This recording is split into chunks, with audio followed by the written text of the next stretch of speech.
Hello friends, welcome to my YouTube channel. आज के video में हम सीखेंगे कि देखिए आजकल इस तरीके का पतला फैब्रिक बहुत ज़्यादा ट्रेंड में है, जिसमें हमें पूरे सूट में अस्तर लगाना होगा। सभी कलियों में भी अस्तर लगाना होगा और मगजी में भी अस्तर लगाना पड़ता है। तो इस वीडियो में मैं आपको लहंगे की कटिंग और स्टिचिंग करके दिखाने वाली हूँ किस तरीके से हम कलियों में अस्तर ऐड करेंगे, ताकि जो अंदर की तरफ हम सिलाई लेते हैं वो भी बाहर की तरफ ना निकले और फिनिशिंग एकदम अच्छा है, ऐसा पता भी ना चले कि हमने इसमें अस्तर ऐड किया है। तो देखिए सबसे पहले हमने यहाँ पर अस्तर पर 2 पल्ले बनाने हैं। जैसे कि आपके लहंगे की लंबाई 40 इंच की है तो आपको 39 इंच के 2 पल्ले बनाने होंगे। हमेशा तो हम क्या करते हैं, कली वाले लहंगे में लहंगे की लेंथ से 1.5 इंच कम करके 2 पल्ले बनाते हैं, लेकिन यहाँ पर हमें सिर्फ 1 इंच ही कम करना है। यहाँ पर मैंने सिल्क का अस्तर लिया है, आप चाहो तो साटन का भी ले सकते हो। कॉटन का ना ले क्योंकि पतला फैब्रिक होता है और कॉटन के अस्तर से कपड़े में शाइन नहीं आती है। तो या तो आप सिल्क का अस्तर ले या फिर साटन का अस्तर ले। और लहंगे की लेंथ से 2 इंच नहीं 1 इंच कम करके ही हमें 2 पल्ले बनाने होंगे, क्योंकि यहाँ पर हम 8 कलियां बनाने वाले हैं। अब ऊपर वाले फैब्रिक के भी हमें इसी नाप के 2 पल्ले बना लेने हैं। कपड़े को पहले सीधा कर लेना है, बिल्कुल भी उसमें बेलन ना रहे और कपड़ा उरेब ना रहे, इस बात का आपको ध्यान रखना है। अस्तर का और ऊपर वाले फैब्रिक के 2 बराबर पल्ले बना लीजिए। ठीक है, अब हम ऊपर वाले फैब्रिक के पल्लों को तो साइड में रख देंगे और अस्तर का जो हमारा फैब्रिक है पल्लों का, उससे हम लंबाई में कट करके 2 टुकड़े कर लेंगे। यानी कि एक पल्ले के हमारे पास 2 टुकड़े होंगे, यानी कि टोटल 4 पीस होंगे। अब हमारे ऊपर वाला जो फैब्रिक है उसकी कपड़े की किनारी सही नहीं है, तो इसे हम निकाल देंगे। उसके बाद कपड़े का और ऊपर वाला फैब्रिक है, यानी कि मेन फैब्रिक का और अस्तर का जो फैब्रिक है, इन दोनों को एक के ऊपर एक रखेंगे और इनका जो पन्ना है वो बराबर कर देंगे, क्योंकि अस्तर का पन्ना कम है और ऊपर वाले फैब्रिक का पन्ना ज़्यादा है। तो हमें कलिया कट करने के लिए चारों 8 पल्ले बराबर चाहिए होंगे। अब ऊपर वाले फैब्रिक के हमें सभी पल्ले लेने हैं। जो हमारे पास 4 पल्ले हैं उनको एक के ऊपर एक कुछ इस तरीके से बिछाना है कि ऊपर की तरफ तो जो कपड़ा है वो उल्टा रहे। ध्यान रखिएगा, ऊपर की तरफ कपड़ा उल्टा रखना है और नीचे की तरफ सीधा। इस तरीके से चारों पल्लों को एक के ऊपर एक बिछा दीजिए। अब अस्तर वाले जो 4 पल्ले उनको भी हम इनके ऊपर रख देंगे। अगर वो भी कपड़ा उल्टा या सीधा है तो उसे भी आप इसी तरीके से रखिएगा, ऊपर की तरफ उल्टा करके नीचे की तरफ सीधा करके। और मैंने यहाँ पर सिल्क का अस्तर लिया है, वो ऊपर दोनों तरफ से सेम ही है, तो मैं इसे सीधे ही चारों पल्लों को इसके ऊपर रख दूंगी। ठीक है, अब देखिए जो हमारा उल्टा हाथ है उस तरफ से हमें कलियों के ऊपर से चौड़ाई का निशान लगाना है। जितनी आपकी कमर है उस हिसाब से आप कलियों की चौड़ाई लीजिएगा। कमर की चौड़ाई यहाँ पर लगभग 32 इंच की, तो मैं 5.5 इंच ले रही हूँ। इसके ऑपोजिट साइड में दूसरी तरफ हमें 5.5 पर निशान लगा देना है। जो भी आपके कमर का साइज जो कलिया चौड़ाई ले रहे हो उस हिसाब से निशान लगाइएगा। ठीक है, मैंने जैसे निशान लगाया ठीक वैसे ही लगाइएगा, वरना कलिया उल्टी सीधी कट जाएगी। फिर दोनों पॉइंट्स को मिलाते हुए एक लाइन बना दीजिए।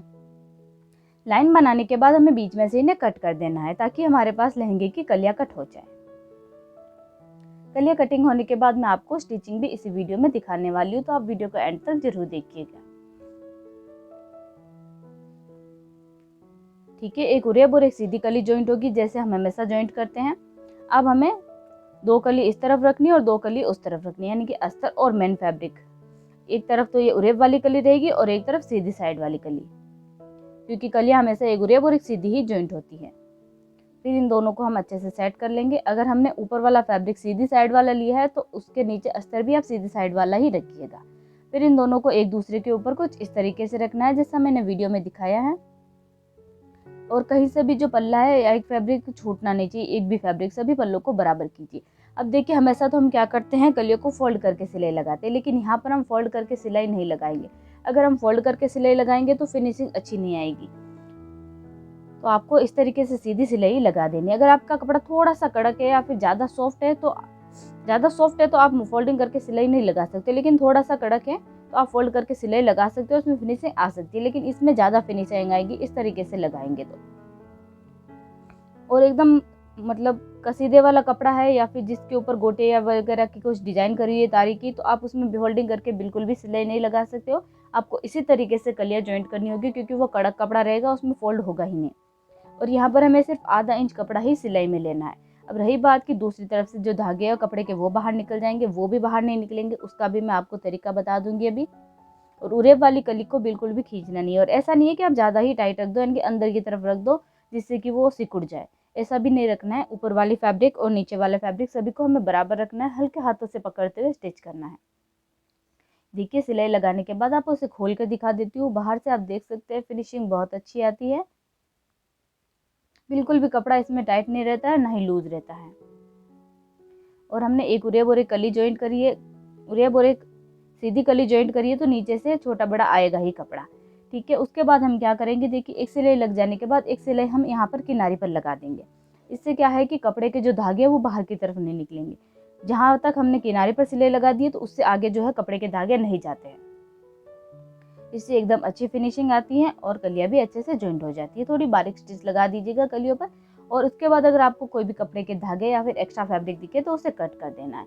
इसी तरीके से हम एक एक करके सारी कलियाँ जॉइंट करते जाएंगे। और देखिए यहाँ पर अगर आपको लगे कि फैब्रिक लूज है तो उसे आप बाहर की तरफ निकाल दीजिए, यानी कि एक्स्ट्रा फैब्रिक को अलग कर दीजिए। या तो आप उसे पहले ही कट कर सकते हो, या फिर इसके ऊपर हमें देखिए मेन फैब्रिक रखना है उरेब वाली साइड का और अस्तर रखना है उरेब वाली साइड का, और स्टिच कर देना है। या तो आप मेरी तरह इस तरीके से एक्स्ट्रा फैब्रिक को बाहर निकाल के कली स्टिच कर सकते हो, उसके बाद भी कटिंग कर सकते हो, या फिर चाहो तो पहले ही बराबर करके उसके बाद सिलाई लगा सकते हो। लेकिन आपको फैब्रिक जो है बिल्कुल भी लूज नहीं रखना है। अस्तर और ऊपर वाला फैब्रिक इस तरीके से लगना चाहिए जैसे कि एक ही फैब्रिक हो, यानी कि फिनिशिंग अच्छी रहनी चाहिए। अब हम एक्स्ट्रा फैब्रिक कट करेंगे और किनारे पर जैसे हमने पहले सिलाई लगाई थी ठीक वैसे ही लगा देंगे। ठीक है, बहुत ही इजीली हो जाएगा। आप बहुत ही आसानी से किसी भी तरीके की कपड़े में अस्तर ऐड कर सकते हो और स्टिच कर सकते हो।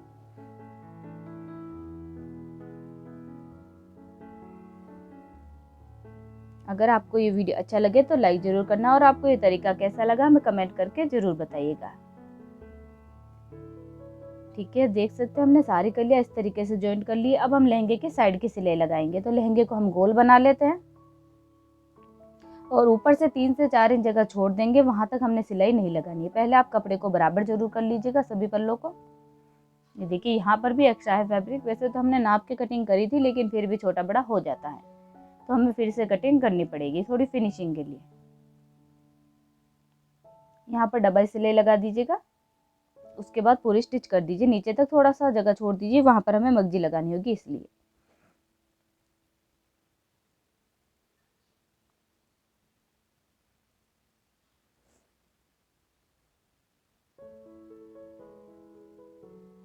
अगर मोटा कपड़ा रहता है यानी कि पतला कपड़ा नहीं रहता है तो उससे हम इस तरीके से सिलाई लगाते हैं कि जो कपड़े के धागे हैं वो भी बाहर की तरफ ना दिखे, वो भी अंदर की तरफ रह जाए। लेकिन अगर हम इसमें कलियों के अंदर की तरफ रखेंगे तो बाहर से नजर आएगा कि हमने यहाँ पर स्टिच लगा रखी है। इसीलिए हम इस तरीके से सिलाई लगाते हैं।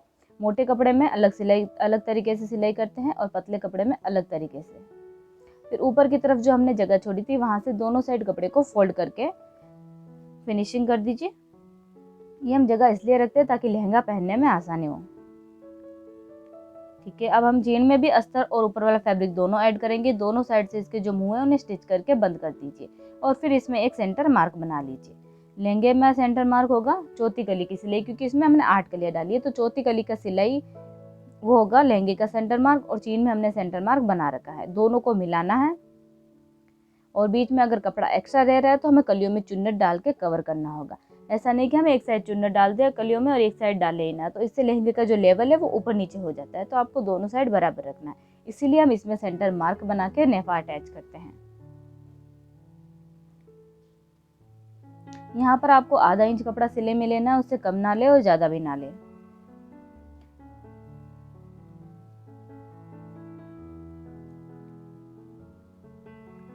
ठीक है, अस्तर को और ऊपर वाला फैब्रिक को बराबर रखिएगा, कहीं से भी छूटना नहीं चाहिए कपड़ा। ये देखिए बराबर आ गया है। अब हम जीन को फोल्डिंग कर देंगे। तो फोल्ड करते वक्त आपको शुरुआत में इसे पहले अच्छे से फोल्ड कर लेना है, उसके बाद स्टिच करना है। अगर शुरुआत से इसमें बेलन रह गई तो पूरी नेफे में बेलन ही रहेगी, तो आपको पहले अच्छे से फोल्ड करके फिर स्टिच करना है। चीन कटिंग करते वक्त हमेशा सीधा कपड़ा होना चाहिए, उरेब ना ले कपड़ा। और अगर आपका ऊपर वाला फैब्रिक और अस्तर इधर उधर हो रहा है तो आप पहले इसके ऊपर किनारे पर सिलाई लगा लीजिए, ताकि जो ऊपर वाला फैब्रिक और अस्तर है वो इधर उधर ना हो। लहंगे को पीछे से पकड़ते हुए स्टिच कीजिएगा चीन लगाते वक्त। और अगर फिर भी उसमें बेलन पड़ रही है तो लहंगे को हल्का सा खींच सकते हो, चीन को जहाँ है वहीं रहने दीजिए और फिर लहंगे को हल्का सा खींच के इसके ऊपर स्टिच कर दीजिए, इससे बेलन नहीं पड़ती है। ये देखिए बहुत ही अच्छी हमारी जो नेफे की लहंगे की चीन है वो अच्छे से अटैच हो गई है। अब मेन काम आता है इसमें घोलाई देने का, जो कि बहुत ज़्यादा इंपॉर्टेंट है।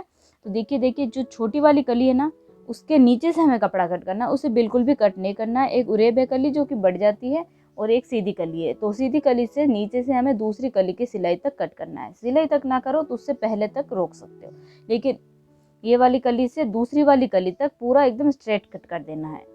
छोटी वाली कली को अगर आपने कट कर दिया तो आपके लहंगे की लेंथ है वो कम हो जाएगी। ये देखिए दूसरी कली की सिलाई तक है उससे पहले हम रोक सकते हैं और एकदम सीधा कट कर देना है।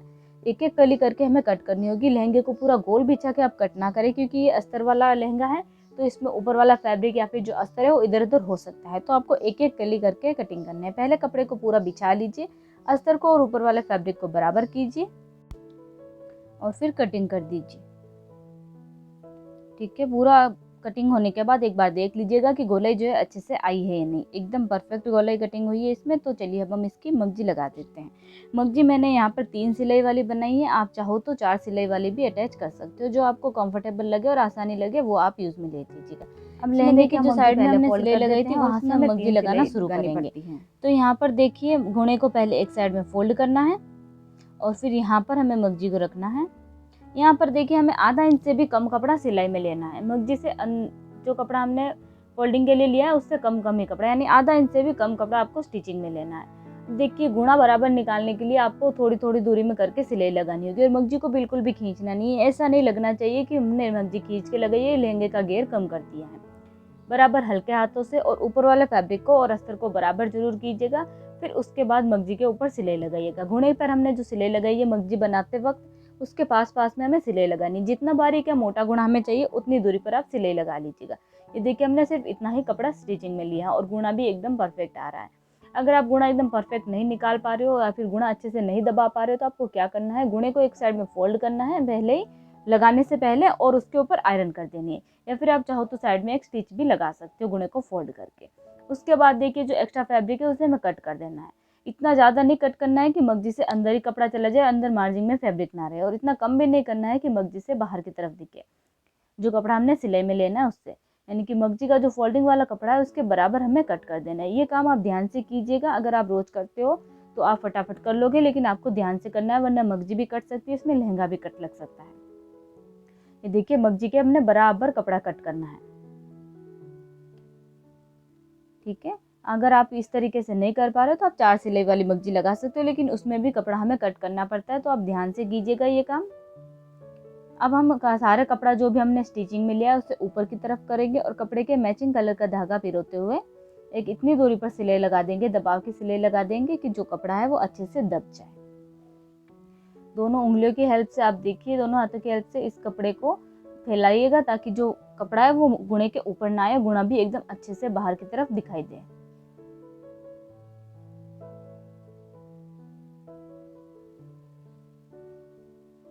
देखिए ताकि फिनिशिंग अच्छी लगे और कपड़ा भी एकदम अच्छे से स्टिच हो जाए। इसमें भी देखिए 4 सिलाई वाली मगजी लगाओ या फिर 3 सिलाई वाली मगजी लगाओ, इसमें फिनिशिंग दोनों में बराबर आती है। बस टाइम का बचत हो जाती है। 3 सिलाई वाली में हमें 1 सिलाई कम लगानी पड़ती है। और अंदर की तरफ से आप देख सकते हैं बिल्कुल भी जो कपड़े के धागे वगैरह है वो बाहर की तरफ नहीं आते हैं और फिनिशिंग अच्छे से हो जाती है और टाइम भी कम लगता है। पूरी सिलाई हो जाए उसके बाद हम लहंगे की साइड की सिलाई भी कंप्लीट कर देंगे।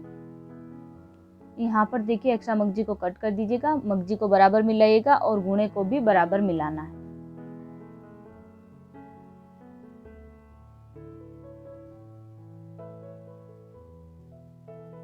ठीक है, और यहाँ पर भी एक सिलाई लगा दीजिए ताकि कपड़े के धागे बाहर की तरफ ना आए।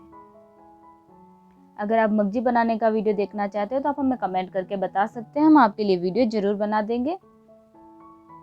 देखिए गुणा भी मिल गया और मगजी भी अच्छे से सेट हो गई है। अब हमारा जो लहंगा है पूरा बनकर रेडी है। इसमें बिल्कुल भी हमें पता नहीं चलना चाहिए कि अस्तर ऐड किया है। इस तरीके से अच्छी फिनिशिंग आनी चाहिए, कहने का मतलब ये है। मगजी में भी कहीं से भी कपड़ा लूज नहीं रहना चाहिए और कलियों में भी कहीं से भी ऊपर वाला फैब्रिक या अस्तर जो है लूज नहीं रहना चाहिए। आपको वीडियो कैसा लगा मैं कमेंट करके जरूर बताइए।